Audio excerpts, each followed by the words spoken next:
एक बार फिर आपका बहुत स्वागत है। नमस्कार, मैं सोनाली और आप देख रहे हैं केकेडी न्यूज। वक्त हो चला है मुद्दे की चर्चा का। जी हां, स्वामी प्रसाद मौर्य आए दिन अजीबोगरीब बयान देते रहते हैं। स्वामी प्रसाद मौर्य ने एक बार फिर से बयान दिया है जिसको लेकर के वो काफी चर्चा में है। समाजवादी पार्टी के नेता स्वामी प्रसाद मौर्य आए दिन उल्टे सीधे बयान दिया करते हैं। कभी अपने बयानों में भाजपा को घेरते हैं तो कभी सनातन धर्म को। जी हाँ, सपा नेता स्वामी प्रसाद मौर्य ने एक बार फिर से सनातन धर्म और हिंदू धर्म को लेकर के बड़ा बयान दिया है। उन्होंने कहा, हिंदू धर्म कोई धर्म नहीं है, जीवन जीने की शैली है। यही नहीं, उन्होंने ये भी कहा है कि हिंदू धर्म को एक धोखा बता दिया है। साथ ही सवाल ये भी है कि सपा अध्यक्ष अखिलेश यादव स्वामी प्रसाद मौर्य को पार्टी से निकाल क्यों नहीं देते हैं। क्या इसमें भी सपा की कोई नई चाल है? क्या दलित और मुस्लिम वोटर्स को साधने की तैयारी की जा रही है? इस पर चर्चा करने के लिए हमारे साथ तमाम मेहमान मौजूद है। बीजेपी से विकास पांडे जी, कांग्रेस से पवन जी, सपा से विवेक पांडे जी। आप सभी मेहमानों का मुद्दे की चर्चा में बहुत स्वागत है। कार्रवाई क्यों नहीं करवा रहे भाई? मैं तो ये पूछ रहा हूँ ना, सवाल उठा रहा हूँ। मैं तो कह रहा हूँ, हम तो कह रहे हैं आपके मन से। विवेक जी, इस पर पार्टी में कोई कार्रवाई क्यों नहीं किया जा रहा है? क्योंकि अगर अखिलेश यादव कह रहे हैं कि उनके जवान पर लगाम नहीं लग रही है तो पार्टी में कोई कार्रवाई क्यों नहीं किया जा रहा है? केवल जनता से डिमांड की जा रही है एफआईआर करने की, पार्टी से बर्खास्त क्यों नहीं किया जा रहा है? कोई कड़ा एक्शन क्यों नहीं लिया जा रहा है? विकास पांडे जी, जवाब दीजिएगा। हम जनता देखिए सोनाली जी, बहुत बहुत धन्यवाद आपका कि आपने स्वयं ये अभी कह दिया कि अखिलेश यादव जी ऐसे ही कहते रहेंगे और स्वामी प्रसाद मौर्य जी ऐसे ही बयान देते रहेंगे। दरअसल मैं अगर स्पष्ट रूप से कहूं तो स्वामी प्रसाद मौर्य जी को अगर भस्मासुर की संज्ञा दी जाए तो क्या ठीक नहीं होगा सोनाली जी? मुझे तो लगता है कि वो भस्मासुर हैं जो अपने बयानों से अपनी ही पार्टी को ज्यादा नुकसान पहुंचा रहे हैं। इसका मुझे लगता है विवेक जी भी मेरी इस बात का समर्थन करेंगे। दूसरी चीज, आप याद कर लीजिए स्वामी प्रसाद मौर्य जी का वो रामचरितमानस पर विवादित बयान, हम सबने उस पर डिबेट की है और हम सबने उस बयान को देखा है। उसके बाद की स्थितियां किसी से छुपी नहीं है कि स्वामी प्रसाद मौर्य जी को, जिनके बयानों पर अभी गंभीर टिप्पणी कर रहे थे हमारे सम्मानित साथी समाजवादी पार्टी के, वो समाजवादी पार्टी के साथी और उनके मुखिया श्रीमान अखिलेश यादव जी जब रामचरितमानस पर स्वामी प्रसाद मौर्य जी ने पहली बार इस तरीके का अभद्र बयान दिया और गैर जिम्मेदाराना बयान दिया, उस पर श्रीमान अखिलेश यादव जी ने क्या किया ये मुझे विवेक जी बताएं। और विवेक जी नहीं बता पाएंगे तो मैं बता देता हूं कि श्रीमान अखिलेश यादव जी एक तरफ तो जनता को मूर्ख बनाने के लिए ये कह रहे थे कि समाजवादी पार्टी का इनके बयानों से कोई लेना देना नहीं है, दूसरी तरफ उन्हीं स्वामी प्रसाद मौर्य को अखिलेश यादव जी ने अपनी कमेटी में राष्ट्रीय महासचिव बना करके इस बात का प्रोत्साहन दिया कि स्वामी प्रसाद मौर्य जी ऐसे बयान देते रहे। मैंने कई बार ये डिबेट में कहा है कि ये मुंह तो स्वामी प्रसाद मौर्य जी का है मगर शब्द श्रीमान अखिलेश यादव जी के हैं। ये अखिलेश यादव जी की मंशा है, उनकी तुष्टीकरण राजनीति की ये मंशा है कि हिंदू धर्म को कोसो और एक विशेष वोट बैंक को हासिल करो, एक विशेष वोट के लिए। लेकिन सपा अभी भी ये कह रही है कि भाजपा के इशारे पर ये सारे बयानबाजी किए जा रहे हैं। स्वामी प्रसाद मौर्य ने ये जो बयान दिया है वो भी कहीं ना कहीं भाजपा के इशारे पर दिया है। तो अगर भाजपा के इशारों पर अखिलेश यादव जी को ये समझना चाहिए, अगर वो भाजपा के इशारों पर बयान दे रहे हैं तो क्या भाजपा ने ही उनसे कहा था कि उन्हें राष्ट्रीय महासचिव बना दीजिए? यह भी सवाल पूछ लीजिएगा समाजवादी पार्टी के हमारे सम्मानित साथी से। विवेक जी, आप कुछ कह रहे हैं? उन्हें राष्ट्रीय महासचिव बनाने के लिए बोला था श्रीमान अखिलेश यादव जी से। तो ये त्यागने में और मरवा देने में डिफरेंस होता है। विवेक जी, विकास जी जवाब दीजिएगा। आस्था के लिए प्राण त्यागने में और किसी को मरवा देने में, लाखों की संख्या में लोगों की जान लेने में अंतर होता है। विकास जी जवाब दीजिएगा। इसके लिए भी भाजपा ही जिम्मेदार है। जान लेने मतलब आप गलत बिल्कुल ठीक कहा, बिल्कुल ठीक कहा। विवेक भाई में अगर धैर्य हो और साहस हो तो सच्चाई को सुने और स्वीकार करें। अभी आपने अपनी बातें पूरी कर ली, अब आप जवाब तो ले लीजिए, जवाब तो ले लीजिए विवेक जी। राज्य सरकार ने कानून रखी, घृणित कार्य है और विवेक जी जल्दबाजी में उस पर पक्ष ले गए समाजवादी पार्टी का। अब विवेक जी को पछतावा हो रहा है इसलिए बार बार बोलते जा रहे हैं विवेक जी। विवेक जी सुनेंगे नहीं, सुन लीजिए विवेक जी, मेरा धैर्य पूर्वक आपसे आग्रह है ये। हाँ, अरे आप बोलिए, मैं सुन रहा हूँ भाई, बोलिए। सोनाली जी, सुप्रीम कोर्ट ने निर्णय दिया था। क्या सुप्रीम कोर्ट ने यह कहा था कि गोली चलवा दीजिए? क्या सुप्रीम कोर्ट ने यह कहा था? और अगर सुप्रीम कोर्ट ने यह कहा था तो सुप्रीम कोर्ट ने समाजवादी पार्टी की सरकारों से कई विषयों को लेकर के कहा। तब समाजवादी पार्टी को याद नहीं आई कि जब इन्हीं के मुखिया का सजातीय महीनों तक जवाहर बाग में कब्जा जमाए बैठा रहा और दर्जनों पुलिस वाले मरवा दिए, पुलिस के हाथ बांध के रखे रहे समाजवादी पार्टी के तथाकथित मुखिया अखिलेश यादव जी। तब नहीं समाजवादी पार्टी को लॉ एंड ऑर्डर की चिंता हुई, तब नहीं सुप्रीम कोर्ट याद आया समाजवादी पार्टी को। आज निहत्थे राम भक्तों पर गोलियां चलवाते समय सुप्रीम कोर्ट का बहाना बना रहे हैं। ये रामद्रोही है, ये राष्ट्रद्रोही है, इनका चरित्र ऐसा है। मैं आपको विश्वास के साथ कहता हूं कि ये हमने कहता दिया था कि अभी रिसेंट की बात है कि बनने के बाद जब राम मंदिर बनने से पहले जब श्रीमान जी श्रद्धेय नारायण सिंह यादव जी अपनी अधोगति को प्राप्त हुए, उससे जी ये इंडी जो गठबंधन है विशुद्ध रूप से ये सनातन विरोधी गठबंधन है, जो सनातन के खिलाफ एकजुट हुआ है। चाहे उदयनिधि मारन का बयान आप उठा करके देख लीजिए, चाहे सलमान खुर्शीद का बयान जवाब दीजिएगा। मैं बोलना शुरू करूंगा अभी सनातन का विरोध और मत अर्थ सब समझा दूंगा आपको। सनातन की बात करते हैं। सनातन में कहा लिखा है कि अपनी पत्नी के होते उसका परित्याग कर दीजिए, बताइए जरा।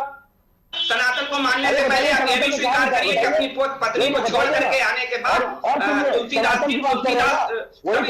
हो जाते हैं और हमारे रामचरितमानस जैसे ग्रंथ की रचना करते हैं। परित्याग करना दूसरा विषय होता है श्रीमान जी, परित्याग करके उन्होंने किसी दूसरी स्त्री का वर्ण किया होता है तो दूसरा विषय होता है। आप नहीं जानते सनातन को क्योंकि आपने गलत व्याख्या की सनातन की। श्रीमान जी, अपनी पत्नी को परित्याग करना दूसरा विषय होता है, परित्याग नहीं कर दिया। पत्नी को छोड़ करके जाने कितने ऋषि लोग हमारे ऋषि वन में तपस्या करने गए, तपस्वी बने, उन्होंने किसी दूसरी स्त्री का वर्ण नहीं किया, उन्होंने किसी दूसरी स्त्री का वर्ण नहीं किया। आज पूरा देश उनका घर है और सारे देश की माताएं और बहनें, आपकी मानसिकता ऐसी है। आप जैसे लोग हैं जो स्वामी प्रसाद मौर्य जी जैसे लोगों को बढ़ावा देते हैं, आप जैसे लोग हैं जो केवल अपनी छोटी राजनीतिक महत्वाकांक्षा के लिए स्वामी प्रसाद मौर्य जैसे लोगों को बढ़ावा देते हैं। तो स्वीकार करिए वो स्वामी प्रसाद मौर्य जी वही शब्द बोलते हैं जो जितना अखिलेश यादव जी उन्हें लिख करके देते हैं, अखिलेश यादव उन्हें बता करके देते हैं। कोई सवाल पूछिए। विकास जी, अभी आपने सुना पवन जी ने क्या कहा कि लाइमलाइट में लाने के लिए, अपने आप को लोगों की नजरों में लाने के लिए स्वामी प्रसाद मौर्य आए दिन ऐसे उल्टे सीधे बयान दिया करते हैं और उसके बाद सनातन धर्म को लेकर के जो कुछ भी कह पाते हैं वो कह देते हैं। देखिए, मुझे लगता है कि लाइमलाइट में लाने के लिए कोई एक बार प्रयास करेगा, दो बार प्रयास करेगा और एक टारगेटेड लड़ाई है, कभी सनातन, कभी रामचरितमानस और कभी हिंदुत्व। ये तो टारगेटेड है इनका। बात ये हो सकती है लाइमलाइट में आने के लिए कोई और भी बयान दिए जा सकते हैं सोनाली जी, लेकिन कोई और बयान की अपेक्षा हमेशा हिंदू धर्म सनातन ही टारगेट पर क्यों, सनातन से जुड़े हुए ग्रंथ ही टारगेट पर क्यों, ये बहुत बड़ा यक्ष प्रश्न है। और मुझे लगता है कि सबसे पहले समाजवादी पार्टी के सम्मानित साथी से भी ये पूछ लेना चाहिए कि उनका क्या नजरिया है इन विषयों के ऊपर स्पष्ट रूप से, क्योंकि जिसे आप डिफेंड कर रहे हैं, अगर डिफेंड आप कर रहे हैं तो निश्चित तौर पर आपकी आइडियोलॉजी भी लगभग वैसी ही होगी, तभी तो आप उसे डिफेंड कर रहे हैं, अन्यथा आप उसे डिफेंड कैसे कर सकते हैं? ये आप स्वीकार करिए इस बात को लेकर के। दूसरी चीज, मुझे लगता है समाजवादी पार्टी के साथी को स्पष्ट ये स्वीकार करना चाहिए कि समाजवादी पार्टी की रीति और नीति हमेशा ऐसी ही रही है। तुष्टीकरण की राजनीति समाजवादी पार्टी का आधार है, ये हम नहीं कहते हैं, उनके निर्णयों में। स्वामी प्रसाद मौर्य एक बात और कह रहे विकास जी कि पीएम मोदी और मोहन भागवत भी आए दिन ऐसे बयान दिया करते हैं, तो कोई सवाल क्यों नहीं करता? देखिए, पीएम मोदी जी और मोहन भागवत जी किस विषय को लेकर के क्या कहते हैं, ये आप इस पर जब चाहें तब आप समीक्षा कर लीजिएगा। मैं आग्रह करूंगा आपसे। दूसरी चीज, मैं एक विषय को आपको स्पष्ट रूप से कह दूं कि स्वामी प्रसाद मौर्य जी ने कभी इस बात को लेकर के माफी नहीं मांगी। अगर मांगी हो तो मुझे बताइए, क्या कभी माफी मांगी? अखिलेश यादव जी का जोर ही नहीं है। मैं फिर कहता हूं आपको कि अखिलेश क्यों जोर नहीं है, क्योंकि ये स्वयं अखिलेश यादव जी ने उन्हें पढ़ाया और सिखाया है। इसलिए अखिलेश यादव जी कभी उन्हें इस बात के लिए विवश नहीं कर पाए कि वो माफी मांगे। क्यों? क्योंकि जब माफी मांगने की बात आएगी तो शायद सच निकल के सामने आ जाएगा और स्वामी प्रसाद मौर्य इस पूरे देश को सच बताएंगे कि ये मेरे शब्द नहीं, ये तो अखिलेश यादव जी के शब्द हैं। इसलिए कभी माफी मांगने की नौबत ही नहीं आई। या कभी समाजवादी पार्टी के राष्ट्रीय अध्यक्ष ने ऐसा कहा स्वामी प्रसाद मौर्य से? नहीं कहा। केवल इतिश्री कर दी जाती है कि इस बयान से हमारा कोई लेना देना नहीं। कभी इस इतिश्री से आगे बढ़िए और कभी ये कहिए कि स्वामी प्रसाद मौर्य से अब हमारा कोई लेना देना नहीं। इस देश को ये मिसाल पेश करके दीजिए कि जो इस देश की धार्मिक स्वतंत्रता पर, धार्मिक विश्वास पर आघात करेगा, उसके साथ समाजवादी पार्टी का कोई लेना देना नहीं है। लेकिन अफसोस की बात है, समाजवादी पार्टी की विरासत ही है हमारी सनातन संस्कृति के खंड खंड करने की।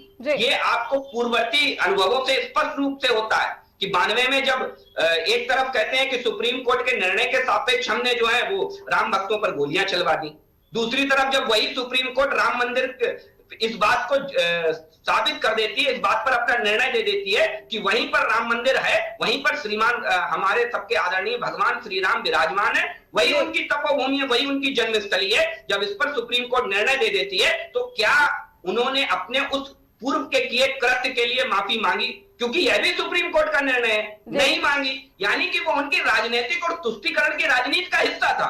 दूसरी तरफ आपको याद हो जवाहर बाग का कांड, समाजवादी पार्टी के सजाती है, वहां पर महीनों तक जमे बैठे रहते हैं और जमीन पर कब्जा करे जमाए बैठे रहते हैं, पुलिस के हाथ बांध दिए जाते हैं, मूक दर्शक रहती है पुलिस, डीएसपी समेत 5 पुलिस वाले मार दिए जाते हैं। और जब कोर्ट उनका संज्ञान लेती है, कोर्ट के निर्णय के बाद उसमें एफआईआर दर्ज होती है। ऐसी शर्मनाक सरकार चलाई है समाजवादी पार्टी ने। और एक तरफ आप कहते हो राम भक्तों पर, निहत्थे राम भक्तों पर हमने गोलियां चलवा दी सुप्रीम कोर्ट के लिए। इससे भौड़ा मजाक हिंदुत्व के लिए, सनातन के लिए कोई हो ही नहीं सकता, जो समाजवादी पार्टी दिन प्रतिदिन करती है हिंदू धर्म के साथ, सनातन धर्म के साथ। अरे कम से कम राजनीति तो आज नहीं कल होती रहेगी।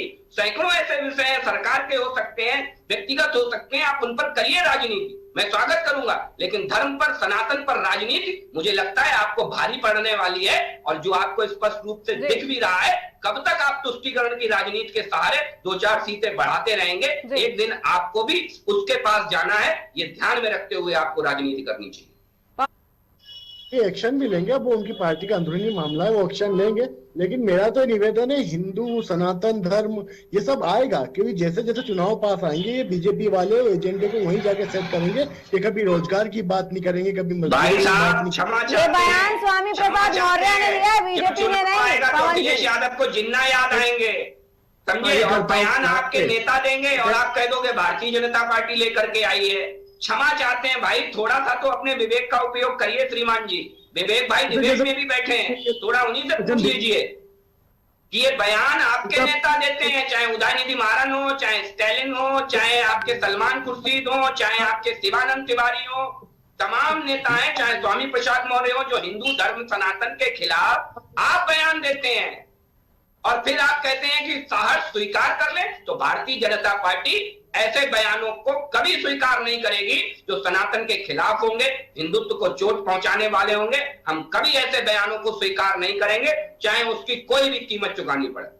जब डिबेट की आपकी मर्जी हो तब आप चाहे भ्रष्टाचार पर, चाहे महंगाई पर, चाहे बेरोजगारी पर, मैं स्वागत करूंगा सोनाली जी, भाई साहब को बैठा लेना, मैं डिबेट करने को तैयार हूँ।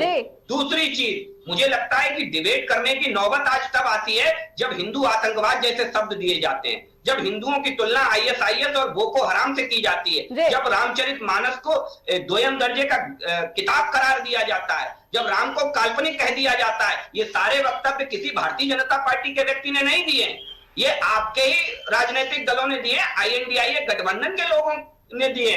और जब ये वक्तव्य आप देंगे तो इस पर डिबेट होगी, क्योंकि ये करोड़ों हिंदुओं की आस्था का भी विषय है। और मुझे लगता है अभी आप जब ठीना ठोक करके ये कह रहे थे कि सनातनी हम भी हैं और हम भी सनातन को मानने वाले हैं, तो मुझे लगता है कि आपको थोड़ा सा जिम्मेदार पूर्ण रुख अपनाना चाहिए था और ऐसे विषयों पर लीपापोती नहीं करनी चाहिए, क्योंकि ये आस्था का विषय है। महंगाई आज बढ़ेगी तो कल कम भी होगी। ये भी तय है, ये भी निश्चित है, लेकिन सनातन को चोट पहुंचने के बाद वर्षों तक वो चोट बनी रहती है। इसलिए ऐसी चोट देने वाले नेताओं पर सारे राजनीतिक दलों को कठोर कार्रवाई करने के लिए आगे आना चाहिए, कठोर कार्रवाई। वो भी कभी हिंदू है। कभी आपने पूछा अपने नेताओं पर कि एक विशेष धर्म के खिलाफ एक टिप्पणी कर करके देखें, एक टिप्पणी, आपको पता लग जाएगा, आपको समझ में आ जाएगा कि धर्म क्या होता है। अगर आप एक टिप्पणी कर करके देख लें उस धर्म के खिलाफ, एक टिप्पणी, लेकिन हिम्मत नहीं है पूरी इंडी गठबंधन के किसी नेता में, इतनी हिम्मत नहीं है कि उस धर्म के लिए एक टिप्पणी करके देख ले, एक टिप्पणी। क्यों किया गया, इस तरह के बयान क्यों दिए गए हैं? सबसे बड़ा सवाल अभी यही उठा है कि स्वामी प्रसाद मौर्य पर क्या कोई एक्शन लिया जाएगा या फिर नहीं। क्या वो हिंदू धर्म को इसी तरह से मानने से इनकार करते रहेंगे? क्या वो हिंदुओं को धोखा और झूठ बताते रहेंगे? यही सवाल है सबसे बड़ा आज देश का। आप सभी मेहमानों का फिलहाल हमसे जुड़ने के लिए बहुत बहुत धन्यवाद।